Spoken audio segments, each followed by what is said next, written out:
नमस्कार, स्वागत है आप सभी का एक बार पुनः लेक्चर 4 में।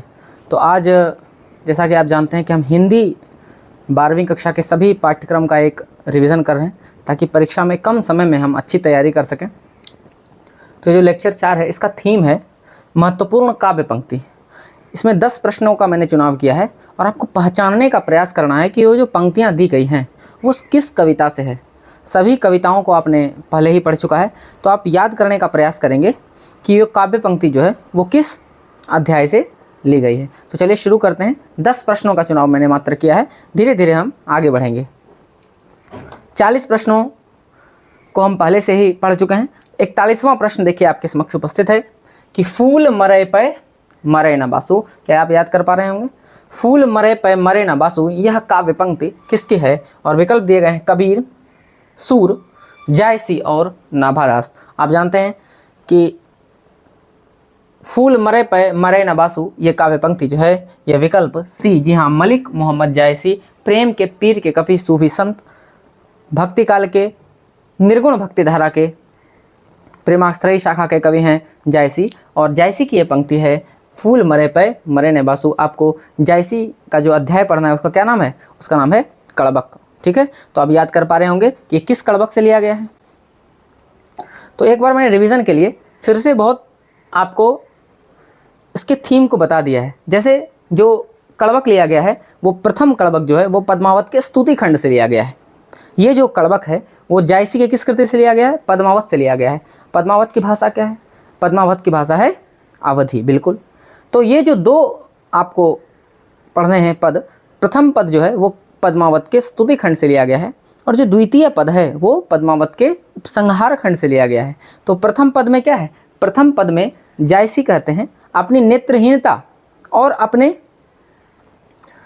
रूपहीनता, क्योंकि आप जानते हैं एक आँख और एक कान से भी वंचित रहे जायसी और चेचक की बीमारी थी, तो रूप भी अच्छा नहीं था और शारीरिक दिव्यांगता अलग थी। फिर भी उन्होंने अपनी रचना श्रेष्ठता के बल पर, अपने काव्य कौशल के बल पर साहित्य में जो स्थान पाया वो किसी से छिपा नहीं है। तो देखिए कड़बक एक का विषय है पद्मावत। कहाँ से लिया गया है कड़बक? पद्मावत के स्तुति खंड से। कड़बक एक का जो विषय है, क्या कहते हैं कि प्रथम कड़बक में कवि ने बिल्कुल हम्बल तरीके से, बिल्कुल विनम्र भाव के साथ अपनी रूपहीनता और आंख के अंधेपन को प्रकृति प्राप्त दृष्टांतों द्वारा महामान्वित करते हुए रूप से अधिक अपने गुणों की ओर, ये बहुत महत्वपूर्ण बात है कि रूप पर नहीं जाना चाहिए, व्यक्ति को उसके गुण पर जाना चाहिए। परंतु सामान्य तौर पर लोग रूप को देखकर मोहित होते हैं और मुख्य चीज़ क्या है? मुख्य चीज़ है व्यक्ति के अंदर उसके विचार, उसके गुण। तो कवि जायसी कहते हैं कि इन गुणों के कारण हमारा ध्यान खींचते हैं, अपने रूप के कारण नहीं, अपने गुण के कारण। और इन गुणों के कारण पद्मावत जैसे महाकाव्य की रचना कर पाए। और आपको प्रथम पंक्ति याद आ रही होगी, एक नयन कवि मोहम्मद गुनी, सोई बिमोहा जय कवि सुनी। कि एक नयन होने के बावजूद भी जो भी जायसी की पंक्तियों को, जायसी की रचनाओं को, जायसी के श्रेष्ठ कविताओं को पढ़ता है वो उन पर मोहित हो जाता है, उनके गुणों की तारीफ करने लगता है। तो फूल मरे पे मरे न बासु जो पंक्ति है वो किसकी है? जायसी की है। और यही अगला प्रश्न आपके समक्ष आ गया कि रामभती गो खरीगनी में बछड़ा हितधाई, ये काव्य पंक्ति किसकी है? रामभती गो खरीगनी में बछड़ा हितधाई। विकल्प दिए गए उषा, शमशेर बहादुर सिंह की, गांव का घर ज्ञानेंद्रपति, सूरदास के पद सूरदास और पुत्र वियोग सुभद्रा कुमारी चौहान। तो ये जो रामभती गौ खरीगनी में बछड़ा हितधाई है, आपको याद हो रहा होगा, जी हाँ बिल्कुल सही जा रहे हैं आप, विकल्प सी सूरदास के पद में। आप जानते हैं सूरदास के प्रथम पद में माँ यशोदा जो है बाल लला कृष्ण को जगा रही है कि नहीं? और द्वितीय पद में वो जो कृष्ण हैं वो नंद की गोद में बैठ करके भोजन कर रहे हैं, जयवत श्याम नंद की कन्या। तो ये देखिए, ये जो सूरदास का प्रथम पद से लिया गया है, जागिए ब्रजराज कुंवर कमल कुसुम फूले, कुमुद वृंद संकुचित भय भृंगलता भूले। तो ये जो पंक्ति है आपकी कि रामभती गो खरीकनी में बछड़ा हितधाई, ये किसके पद से ली गई है? सूरदास के पद से, और सूरदास के प्रथम पद से ली गई। अगर इस प्रकार से भी परीक्षाओं में पूछा जाता है तो आप लिखने में सक्षम होंगे। तो देखिए प्रथम पद में माँ यशोदा बाल कृष्ण को जगा रही हैं बहुत प्रेम से, बहुत स्नेह से, और द्वितीय पद में कृष्ण अपने पिता नंद की गोद में बैठकर भोजन कर रहे हैं। आप सभी परिचित हैं, मैं कक्षाओं में आपको विस्तार से इसके अर्थ को समझा चुका हूं और लिखा भी चुका हूं। आप अच्छे तरीके से इसका रिवीजन कर रहे होंगे, मुझे पूरा विश्वास है। तीसरी पंक्ति आप याद करने का प्रयास करिए। नाम लय भरे उदर एक प्रभु दासी दास कहाई। क्या आप परिचित हैं इस पंक्ति से? नाम लय भरे उदर एक प्रभुदासी दास कहाई। यह काव्य पंक्ति किसकी है? विकल्प देखिए दिया गया है। कवित्त, कवित्त किसी की कृति है? भूषण की। छप्पय नाभादास, तुलसीदास के पद तुलसीदास और सूरदास के पद सूरदास। तो ये जो काव्य पंक्ति है वो किसकी है बताइए, आप याद करके बताइए। जी हाँ, नाम लय भरे उदर एक प्रभुदासी दास कहाई, ये काव्य पंक्ति जो है किसकी है? तुलसीदास की है। विकल्प सी इसका सही उत्तर होगा। ठीक है, विकल्प सी।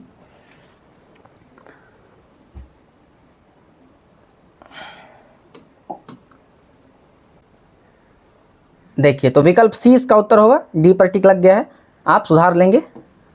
ठीक है, विकल्प सी। नाम लय भरे उधर एक प्रभुदासी दास कहाई। तो देखिए तुलसीदास के दो पद को हमें पढ़ना है और दोनों पद हम विस्तार से पढ़ चुके हैं। एक बार याद कर लीजिए कि प्रथम पद में कवि सीता माँ के माध्यम से राम जी तक अपनी बात पहुंचाना चाहते हैं और किसी भी प्रकार से चाहते हैं कि वो मेरी चर्चा करें। कबहुक अम्ब अवसर पाई, कबहुक अम्ब अवसर पाई, कभी अवसर पा करके मेरी सुधी द्यायवी कछु करुण कथा चलाई। तो इस प्रकार से ये काव्य पंक्ति शुरू होती है। आप याद कर पा रहे होंगे तुलसीदास के दोनों पदों को। तो यहाँ लिखा हुआ है कि जो प्रथम पद है उसमें माँ सीता से विनती कर रहे हैं कि कभी सही समय पाकर प्रभु श्याम के समक्ष इस दास की कथा आप बताएं, मेरे बारे में कम से कम किसी प्रकार से उनके समक्ष चर्चा कर दें। और जो द्वितीय पद है, द्वितीय पद में भगवान से प्रार्थना कर रहे हैं कि सुबह से ही आपके द्वार पर खड़े हैं। तुलसी कह रहे हैं कि राम राम रटत री रिहा आरी और ना कौर ही तो काजू। क्या कह रहे हैं? आपके द्वार पर मैं गिड़गिड़ा रहा हूँ और मुझे क्या चाहिए? मुझे भक्ति सुधा चाहिए, मुझे भक्ति सुधा चाहिए। तो भक्ति रूपी अमृत का एक निवाला दे दीजिए, यही मेरे लिए काफ़ी है। तुलसीदास के दोनों पदों के बारे में हमने संक्षेप में चर्चा किया और आप परिचित हैं। कबहुक अम्ब अवसर पाई, मेरी सुधी द्यायवी कछु करुण कथा चलाई। दीनहीन सब अंगहीन मलिन अघी अघाई, नाम लय भरे उधर एक प्रभु दासी दास कहाई। और यही काव्य पंक्ति आपसे पूछा गया है परीक्षा में। तो आप ध्यानपूर्वक सभी कविताओं को जब पढ़ेंगे, उसके विषय को, वर्ण विषय को विस्तार से समझेंगे, कॉपी में नोट करेंगे तो आपको तुरंत याद आएगा। ठीक है, अगली पंक्ति देखिए क्या है। विमल बुद्धि हो तासुकी, जो यह गुण श्रवण न करे। तो विमल बुद्धि उसकी होगी जो इस गुण को सुनेगा। विमल बुद्धि हो तासुकी, जो यह गुण श्रवण न धरे। तो यह काव्य पंक्ति किसकी है? विकल्प दिया गया है कड़बक, कवित्त, छप्पय और पद। तो कड़बक जायसी की है, कवित्त भूषण और छप्पय नाभादास और पद सूरदास और तुलसीदास के पद पढ़ने हैं आपको। तो इसका विकल्प सही होगा विकल्प सीजिए।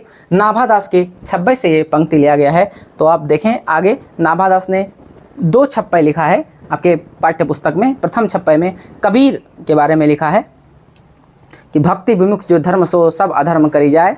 ठीक है, और द्वितीय पद में ये लिखा हुआ है। देखिए तो प्रथम पद में क्या लिखा हुआ है? प्रथम पद में किसके बारे में है? कबीर के भक्ति एवं धर्म संबंधी विचार। प्रथम पद में कबीर के भक्ति एवं धर्म संबंधी विचार है नाभादास के छप्पय में। और द्वितीय पद में सूर की काव्य विशेषताओं का वर्णन है। और वहीं आपको ये द्वितीय पद में ही ये पंक्ति मिलेगा क्या? उक्ति चौज अनुप्रास वर्ण अस्थिति अति भारी, वचन प्रीति निर्वही अर्थ अद्भुत तुकधारी, प्रतिबिंबित दिव्य दृष्टि हृदय हरि लीला भारी, भासी जन्म कर्म गुण रूप सबही रचना प्रकाशी। विमल बुद्धि होता सुखी, जो यह गुण श्रवण नहीं करे। सूर कवित्त सुनी कौन कवि, जो नहीं सिर चालन करे। ऐसा कौन व्यक्ति है जो सूर की कविताओं के सुनकर उनके समक्ष सिर चालन नहीं करेगा, दंडवत नहीं हो जाएगा। इतनी शानदार कृति सूरदास वात्सल्य सम्राट कहे जाते हैं, आप सभी परिचित हैं। तो ये नाभादास के छप्पय से उद्धृत है और छप्पय के द्वितीय पद से उद्धृत है, जिसमें सूर के काव्य विशेषताओं का वर्णन किया गया है। अगली काव्य पंक्ति आप याद कर पा रहे हैं। लागत लप की कंठ बैरिण के नागिन सी, लागत लप की कंठ बैरिण के नागिन सी। छत्रसाल का जब तलवार चमचमाते हुए निकलता है तो ऐसे लगता है कि प्रलय आ गया है। और वो जिस प्रकार सूर्य की किरण सूर्य की किरण अंधेरे को चीरते हुए आगे बढ़ती है, उसी प्रकार गयंदन के जाल को अपने तलवार से चीरते हुए छत्रसाल युद्ध भूमि में आगे बढ़ रहे हैं। और उसी का वर्णन करते हुए कवि भूषण की ये पंक्ति है, लागति लपकि कंठ बैरिण के नागिन सी। तो भूषण की जो काव्य पंक्ति है आपको कैसे याद रखना है, सब में दो दो पद लगभग पढ़ना है। जैसे भूषण पढ़ना है, भूषण की कृति कौन सी है, सबसे प्रथम यह है कवित्त, और कवित्त एक में जो कवित्त एक का वर्ण विषय है वो वर्ण विषय है शिवाजी की वीरता का वर्णन उन्होंने किया है। इंद्र जिमी जंभ पर बाड़व ज्योअंब पर, रावण सदम्भ पर रघुकुल राज है। ये शिवाजी की वीरता का वर्णन उन्होंने कवित्त एक में किया है। और कवित्त दो में राजा छत्रसाल की वीरता का वर्णन करते नजर आते हैं और शानदार तरीके से इन्होंने लिखा है, लागति लपकि कंठ बैरिण की नागिन सी। तो आपको काव्य पंक्ति के साथ साथ वर्ण विषय भी याद रखने हैं, तब आप आसानी से कविताओं को पहचान पाएंगे और आप एलिमिनेट भी कर सकते हैं कि ये नहीं होगा, ये नहीं होगा, ये नहीं होगा, ये होगा। इस तरीके से भी आप कर सकते हैं, तो आप आसानी से पहुंच जाएंगे उत्तर तक। तो देखिए, भूषण के कवित्व को मैंने विस्तार से आपको कक्षाओं में समझाया है। यहाँ चूंकि कम समय है और रिवीजन की कक्षा है, इसलिए कुछ पंक्तियों के माध्यम से मैं आपको फिर से याद दिला रहा हूँ, सिर्फ से रिकॉल हो रहा है यहाँ पे, ठीक है। अर्थ समझने का समय नहीं है, अर्थ मैंने विस्तार से आपको बताया है कक्षाओं में। तो देखिए, भूषण के कवित्व एक का वर्ण विषय है शिवाजी की वीरता। किसकी वीरता? शिवाजी की वीरता। और द्वितीय कवित्व में इन्होंने छत्रसाल की वीरता का वर्णन किया है। और देखिए क्या है, निक्षत म्यान ते मयूख हैं प्रलय भानु कैसी, फारे तम तोम से गयंदन के जाल को, लागति लपकि कंठ बैरिण से नागिन सी। यही काव्य पंक्ति देखिए पूछा गया है। रुद्र ही रिजावे दय दय मुंडन की माल को, लाल छितिपाल छत्रपाल छत्रसाल महाबाहुबली, कहाँ लो बखान करो तेरी करवाल को। ये जो युद्ध भूमि में आप लड़ रहे हैं, तो आपके करवाल को, आपके तलवार को, आपकी युद्ध भूमि में लड़ने की कौशल को कहाँ तक मैं इसकी व्याख्या कर सकूं, ये तो व्याख्या करना संभव है शब्दों में। और प्रथम कवित्व में शिवाजी की वीरता वर्णन करते हुए लिखा है इन्होंने, इंद्र जिमी जंभ पर बाड़व ज्योअंब पर, रावण सदम्भ पर रघुकुल राज है, पौन बारी बाहु पर शंभुरति नाह पर, ज्यों सहस्त्र बाहु पर राम द्विज राज है, दावा द्रुम दंड पर चिता मृग झुंड पर, भूषण वितुंड पर जैसे मृगराज है, और तेज तमांस पर कान्ह जिमी कंस पर, यों मलेच्छ वंश पर शेर शिवराज है। यहाँ पर महत्वपूर्ण पंक्तियाँ आपको रिवीजन हो चुका होगा, तो आप इसी तरीके से सभी कविताओं को एक नज़र देख लेंगे और मुख्य मुख्य पंक्तियों को उसके अर्थ सहित अगर आप समझने का प्रयास करेंगे तो परीक्षा में बहुत शानदार तरीके से आप सही टिक लगा सकते हैं। तो काव्य पंक्ति का ये अगला प्रश्न देखिए, आप बना पा रहे हैं कि नहीं। तो देखिए क्या है, मैं असहाय विवश बैठी रही, मैं असहाय विवश बैठी रही, उठ गया छौना मेरा।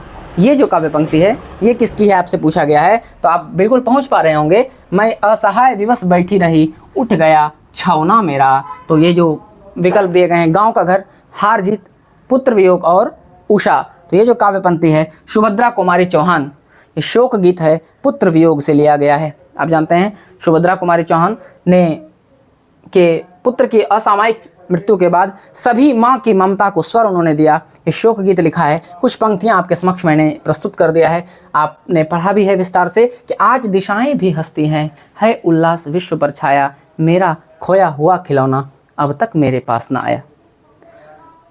शीत न लग जाए इस भय से, नहीं गोद से जिसे उतारा, शीत न लग जाए, ठंड न लग जाए, माँ के ममता का कोई मोल नहीं है। तो शीत न लग जाए इस भय से, नहीं गोद से उठे जिसे उतारा, छोड़ काम दौड़ कर आई, जैसे ही माँ कहकर जिस समय पुकारा, फिर भी कोई कुछ न कर सका, उठ ही गया खिलौना मेरा, छिन ही गया खिलौना मेरा, मैं असहाय विवश बैठी रही, उठ गया छौना मेरा। यही काव्य पंक्ति पूछा गया है।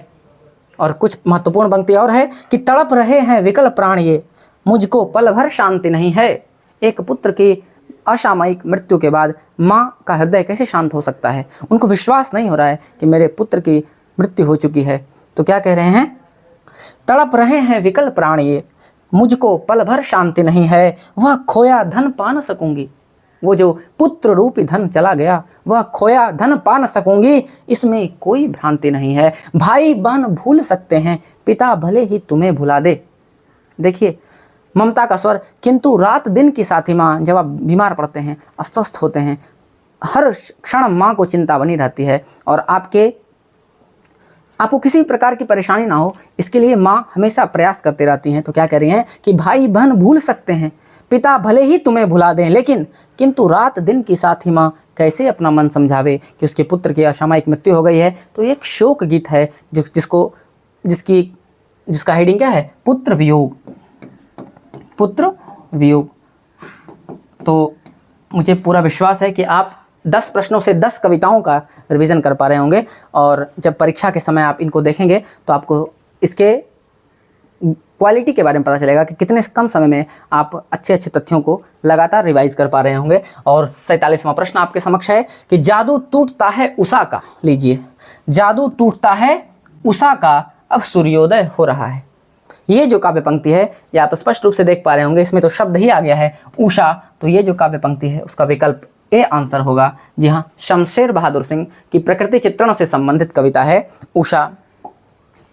और आप पढ़े होंगे, प्रात नभ था बहुत नीला, शंख जैसे भोर का नभ, राख से लिपा हुआ चौका। इतने शानदार तरीके से उन्होंने भोर के दृश्य का वर्णन किया है। बहुत काली सिल जरासी, लाल केसर से कि जैसे धुल गई हो, स्लेट पर यह लाल खड़िया चौक से रंग दी हो किसी ने, नील जल में या किसी की गौर झिलमिल देह की जैसे हिल रही हो, जादू टूटता है उषा का, अब सूर्योदय हो रहा है। यही पंक्ति आपसे पूछा गया है। शमशेर बहादुर सिंह की प्रकृति वर्णन संबंधित यह कविता थी। कवियों के कवि कहे जाते हैं शमशेर बहादुर सिंह, आपको जरूर याद होगा। और 48वां प्रश्न है कि दानव दुरात्मा एक, मानव की आत्मा एक, दानव दुरात्मा एक, मानव की आत्मा एक। और ये जो काव्य पंक्ति है ये किस कविता से लिया गया है, देखिए, कविता शीर्षक है तुमुल कोलाहल कलह में, जयशंकर प्रसाद। गांव का घर ज्ञानेंद्रपति, जन जन का चेहरा एक, गजानन माधव मुक्तिबोध, और अधिनायक रघुवीर शाह। तो ये जो काव्य पंक्ति है आप पहुंच पा रहे होंगे। जी हाँ, विकल्प सी, गजानन माधव मुक्तिबोध ने पीड़ितों और संघर्षशील शोषितों को आवाज़ दिया है, स्वर प्रदान किया है इस कविता में। पीड़ित और संघर्षशील जनता को जो अपने मानवोचित अधिकार के लिए कर्म कर रहा है उसका चित्रण करते हैं कि वो कह रहे हैं कि सभी देशों में जनता, दुनिया के सभी देशों में संघर्ष कर रही है।